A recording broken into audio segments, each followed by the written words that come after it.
My estimate is that 50% of the population can't identify and describe the emotion that they're currently feeling. In addition, I reckon, of those that know what they're feeling, only half of them have the ability to change that feeling to an emotion that they choose as an act of will. So what I'm saying is only 1/4 of the population can change from, say, anger to compassion, just because they want to. Or maybe they can change from sadness to gratitude, or they can slip from fear into excitement. But you get the general idea. That skill, the ability to change what you're feeling from merely reacting to what's going on around you to choosing an emotion that represents how you want to show up in the world, that's referred to as skill number 2 in emotional intelligence. Obviously, it's a skill that transforms our lives because it means that we stop being pushed around by life and start impacting on it. It's a thing that enables us to act according to our values instead of having our emotions hijacked by our ego. If you don't have it right now, it's worth checking out the videos I made about it. 2 5-minute lessons that change lives forever. Today, I'm sharing skill number 3 in emotional intelligence, and the bad news is, my estimate is that only half of the people who possess skill number 2 have managed to progress it up the ladder to number 3. That means only 12.5%, or 1 in every 8 people, have a skill that we desperately rely on every day. The tragedy is that 7 out of the 8 people who do not possess this skill have no idea that they're fumbling in the dark with it, despite the evidence to the contrary. What is that skill? It's the ability to read others' emotional states. That's number 3. We could say 3A would be, and to respond appropriately, but that's adding a level of complexity beyond most people, so we're just going to stick with the ability to read other people's emotional states. The reason we fail so dismally is astoundingly simple. I assume that you feel the same way as I do about pretty much anything. When I tell you how a friend of mine told lies about me behind my back, I automatically assume that you will feel the same way as I do.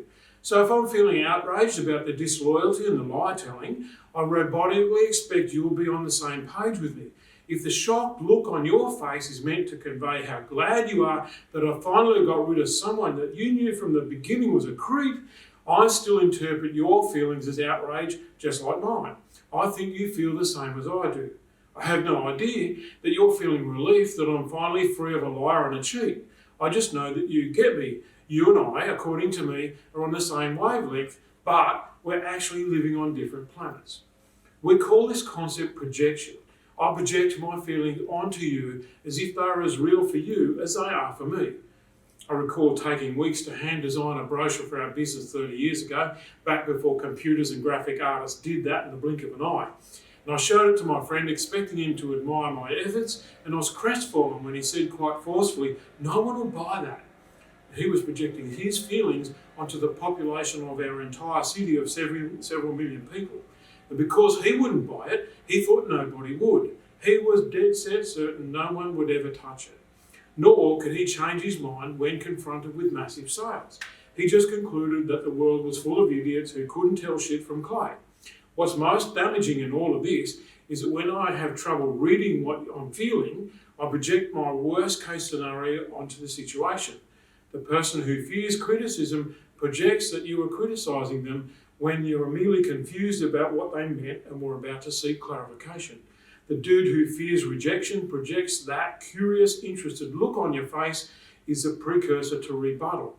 The 3-year-old racked with self-doubt showing you their finger painting projects that the surprised look on your face is revulsion. And so it goes. We do this all day, assuming that we are 100% correct in our interpretations when they are most often projections of our own fantasies. So what do you need to do? Specifically, what's easy yet practical? The world's simplest and probably the most powerful question works well here, and that is, tell me more about that.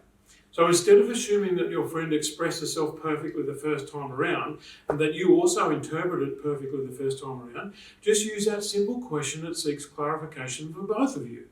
You'll be stunned at the number of times that the person that you asked to tell me more, when you tell me more, actually does manage to tell you more, much more than both of you understood in the first instant. That simple act of clarification gives both of you the gap that I talked about in the last video, and it invites open communication that means that you learn how to interpret instead of project. It is an amazing skill, certainly worthy of your effort should you choose to go and give it a shot. You'll be impressed with the ease and the grace that it brings into your life. While you're training yourself to suspend judgment, I'm off to make the final lesson in this series.